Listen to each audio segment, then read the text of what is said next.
Perfect. Okay, thank you guys. So, just a little bit about me. So, I grew up in North Dakota. I am a fashion designer and artist, and I have been aspiring this industry since I was little. I've been painting since I was 3 and sewing since I was 8. I obtained my degree in apparel and merchandising at Colorado State University and have started my own business called Art of Hannah Jane, where I create sustainable artwear and one of a kind creations for clients all over the world. I have showed various collections in New York Fashion Week and have been published in various publications. You can move to the next. So, a little about my diagnosis. So, obviously, pre diagnosis, I was living life just trying to advance my business. And then one day I just woke up symptomatic. I remember the day, it was October 18th, 2018. I just woke up with the spins and I had no idea what was wrong with me. I immediately went to the ER just out of fear of this feeling that I had felt. And they initially diagnosed me at the ER with vertigo. Obviously, when you go to the ER, there's only so much they can do. But in that moment, they had given me vertigo medication, told me I should go see a neurologist, and kind of just sent me out the door. So in that moment, it was very confusing because I had been taking that vertigo medication and it was doing nothing. My symptoms just continued day after day. And so after that day, I ultimately went from just living my life as I was about like 25 years old.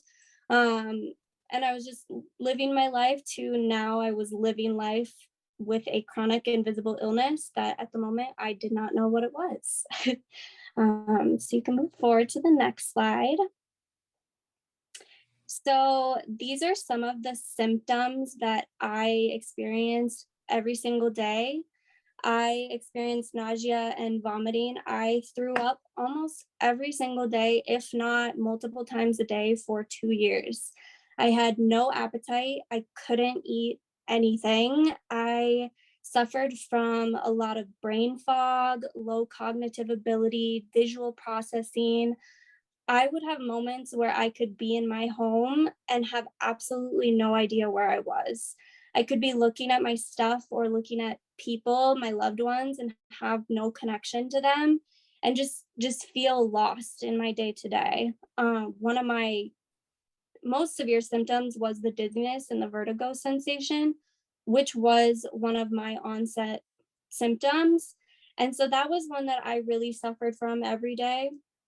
The ringing in the ears, blurred vision, just so many things that come with Chiari. I suffered from an endless list of symptoms.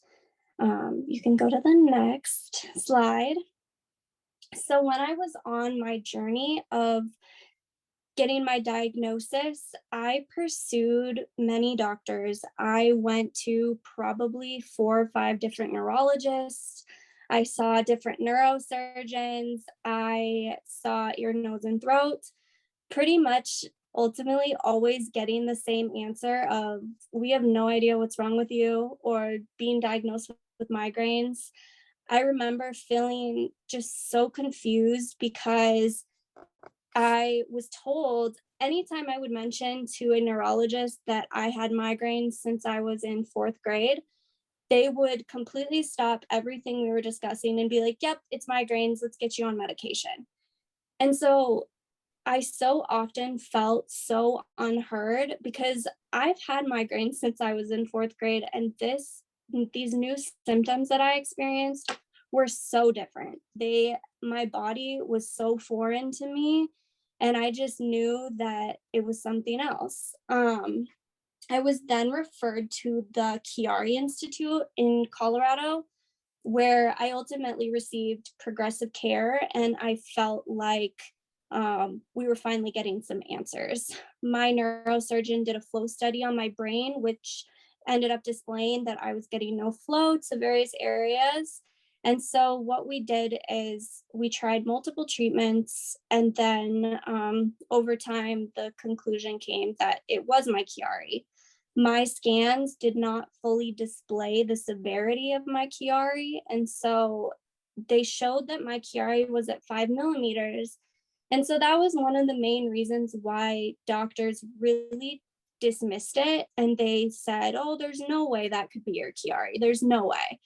They always told me that it was something else, and that because mine was lower lining and it wasn't protruding into my spinal canal, that it couldn't be causing all these symptoms.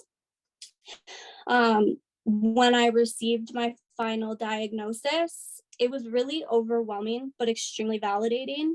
It was almost unreal because I had been fighting for this diagnosis for so long. And also, I knew it was Chiari malformation. I knew it because going through all these doctors, I felt like I was trying to convince these people that like something else was wrong, that it wasn't just migraines. And so I almost like, especially after decompression surgery, when I woke up and my neurosurgeon confirmed the severity of my malformation, it made me feel just, I was almost like excited. Like, obviously, you're not excited going through a surgery like this, but I was just so happy that I was right. And so, I felt confident and just validated in these moments. So you can move forward. So this was my official diagnosis. So I was diagnosed with Chiari malformation, where my cerebellar tonsils were lengthened at 5 millimeters, impacting spinal fluid flow in my ventricles. And the thing about my case was that, like I said before, my scans did not demonstrate the severity of my malformation. They showed that maybe it's Chiari, maybe not. And so when I went into decompression surgery, that is when it really displayed that my cerebellar tonsils were jammed. They were completely scarred and twisted in my skull. My neurosurgeon, Dr. Stephen at the Chiari Institute, said it was one of the strangest cases he has seen. And he was completely shocked that it looked like that because my scans did not demonstrate how bad it actually was. You can go to the next. So these are things that affected my experience in my diagnosis, just my mental health, everything. And so being misdiagnosed for so long, it was about 3 years. And I know there's so many people with Chiari malformation that are misdiagnosed for longer. It was so mentally debilitating for me. I experienced severe depression. I felt like I was crazy because all of these people said that there was nothing wrong with me, or they would look at me and tell me that they had no idea what was wrong with me. I battled doctors talking about other doctors and how awful they were, or this and that. And so there was such a combative energy with my diagnosis and my health journey. And it was so frustrating because all I was trying to do was figure out what was wrong. And so that plays into not feeling heard. And I feel like that's something a lot of us Chiari warriors experience, is not feeling heard and not feeling like, we know what's going on with our body, that medical professionals or this or that know exactly what it is. And in my case was strange because they couldn't have known that it was that bad until they actually got into my skull. And so another thing was living with symptoms day after day. Like, it just causes depression, anxiety, just having to go through symptoms every single day is so mentally debilitating. And so I think this affects people's experience and my experience navigating Chiari malformation, because it just plays in a role in us losing hope or feeling like there's no answer and feeling like we're never going to find relief in this diagnosis. You could go to the next. So after, we figured out what was going on with me and I was diagnosed with Chiari, when I was deciding on treatments, before we moved forward with surgery, because my scans didn't represent how bad my Chiari was, we tried medications, vestibular therapy. I tried chiropractic. I tried Botox injections. I was literally trying absolutely everything to find relief. So when I was finally referred to the Chiari Institute, I saw Dr. Steven there for about 6 months before we moved forward with surgery, just because he knew that for me, this was a really fearful decision. I was absolutely terrified. I mean, anyone going into brain surgery or having to hear that they have to have brain surgery, there's so much fear that, you know, you never in a lifetime think you have to have brain surgery. And so he really worked with me, and before we jumped on that surgery decision, he made sure I was comfortable and also that he was comfortable forward with the surgery. So at this point, surgery was my last resort. We tried everything. Um, and so my surgeon was confident that this was the next step. He met with the Chiari Institute fellow doctors and board members, and they all felt like the next step was surgery, and they all wanted to give me a chance at life. Um, they all, like, I did so many different surveys and different things that really demonstrated how low my quality of life was at this point. And so they all just wanted to give me a chance. So one thing that any advice I can give when you are making these medical decisions is ask questions until you are comfortable. This was one thing that I kept a part of my diagnosis journey. And even in moments where I felt inferior to my doctors, I just kept asking questions. I kept challenging. I kept, you know, questions of this or that, or if this isn't Chiari, then why is this? And so when I finally got to my neurosurgeon, he encouraged me to ask questions. He never dismissed me. And so always find a doctor that doesn't dismiss you and wants you to feel comfortable and also cares about your health. And so that is one of the main things. Always ask questions. And then the other thing is advocate for your health. The only thing I had in my journey was my voice. My voice was the only thing that could display what I felt, what symptoms I experienced every day, just solely on the fact that my scans did not display how bad my malformation was. I had to explain over and over and over what I was feeling. And honestly, there were so many times where I had no hope or wanted to give up or just felt like I was crazy because all these people told me that grains. And so that's the one thing. Advocate for your health. You know your body. And, you know, in my case, it was in my favor. And I finally got my diagnosis and my treatment. Okay, you can go to the next. So when we moved forward with my decompression surgery, I received it on June 28th, 2021. So I'm about 8 or 9 months post-op right now. And decompression surgery completely changed my life. Obviously, you know, I still have challenges every day, but my ability to like live life is so different. I actually have will to do things. I'm not in fear of going places because I may become symptomatic or may not be able to function. I woke up from surgery and I had an appetite. I could eat. And that was one of the craziest things because prior to surgery, I couldn't eat anything. I would have to force myself to eat because even with the nausea and vomiting. And so now, post surgery, I have very less amount of symptoms. They come like it kind of depends on the day when they come. But I do experience the spins every once in a while. It's not all day, every day like it was before.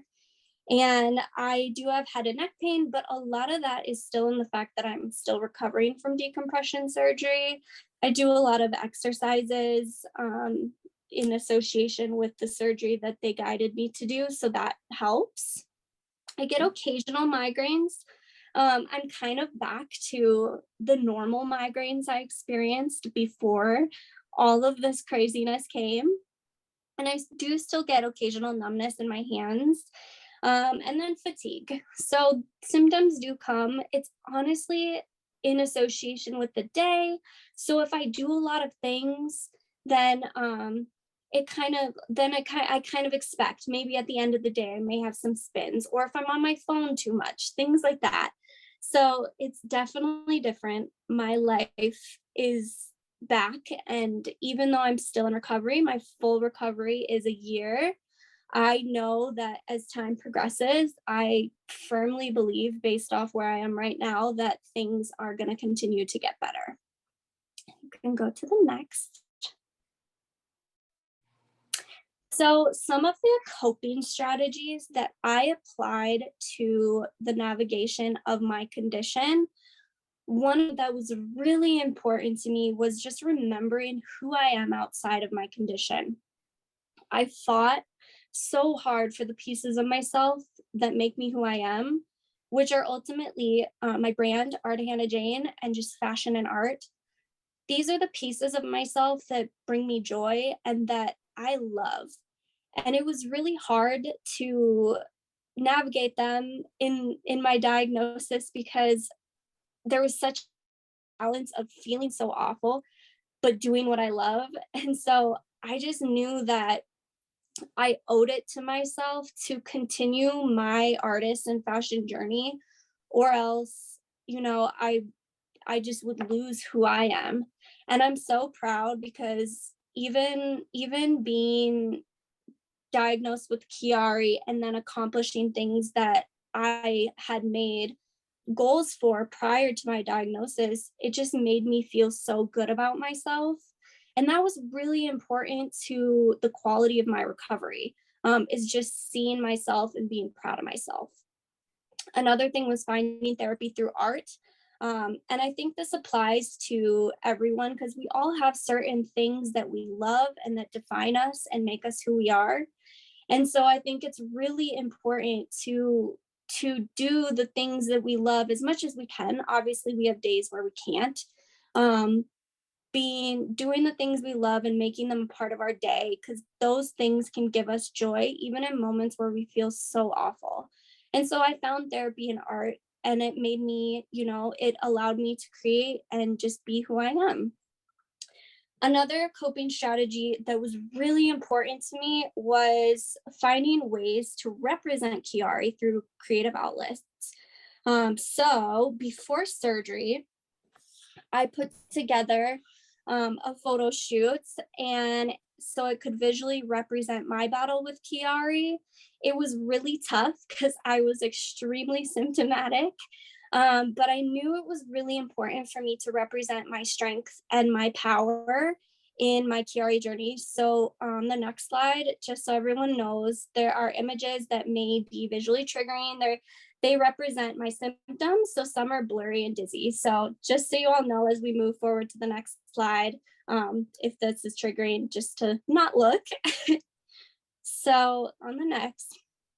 So these are some photos that I did to represent my Chiari journey and to grab my strength and also own who I am as a Chiari warrior. So going from left to right, that first photo where I am in tulle and fabric, I wanted that photo to ultimately represent how hidden I felt in my journey. So just not be feeling like I wasn't seen by doctors, or feeling like I wasn't heard, feeling like no one believed me. I felt like I was just covered. The next photo represents the dizziness that I experienced with Chiari Malformation, just that vertigo sensation, just feeling like everything is moving all the time. And then the next one is just seeing multiple things and just, the dizziness and the visual issues that come. And then the last image represents the side you don't see. So the inside where I'm suffering and I am just in so much pain, and the side that I have to explain because you can't see. And then the other side represents the side you do see. And I think that is a very important thing for us as Chiari malformation patients and warriors, because we have like a big part of our struggle is that we have to voice how we feel. Obviously, some people have more severe malformations where their scans do represent, but my scans did not represent the true severity of my malformation. And so I just always felt like you couldn't see how I really felt, and all you could see was my outside. And I may look okay to you, but I wasn't. Okay, you can go to the next. Oh, I guess one of my pictures isn't working, but for this slide, it was really important for me to share with you guys this image because I did New York Fashion Week at National Geographic in New York City, and I shared a collection. And in this moment, I was so sick. I was experiencing all my symptoms. I didn't know what was wrong with me. I was going to doctor's appointments 5 times a week. I accomplished in this moment one of my goals, and one of my dreams, to be honest. I create a lot of collections that have animals on them. And so just being at Nat Geo and sharing collections that are around like wildlife animals it was one of the epitomes of my career. But I felt terrible, and I left this runway so proud of myself, but I went home and I was throwing up. I was on the bathroom floor sick. I slept for days after. And I think it's just really important that you never know what someone is going through. And us as Chiari malformation warriors, you may not necessarily see on our face what we battle every day. And so this moment was just one I wanted to share with you all, because I didn't give up, even though my body kept making me feel like I wanted to. So that was a really important coping strategy. Like I said, just not losing myself and in my condition, because it's so easy to. And I mean, it was hard for me not to as well. So that was just important for me to share. So you can go to the next. Another coping strategy for myself when I was on the journey of my diagnosis was finding connection. I created my Instagram support page, Chiari Malformation, and through this page, I found purpose, power, motivation, and just so much hope in sharing my story, because I found so many people like me that could connect to me and that I could connect to, that didn't make me feel like I was crazy and didn't make me feel like I was just, these symptoms were all in my head and all this stuff. So it was really important for me to create this page for us to all come together. And another part of it was that I took my creative abilities and inputted them into providing support for other warriors.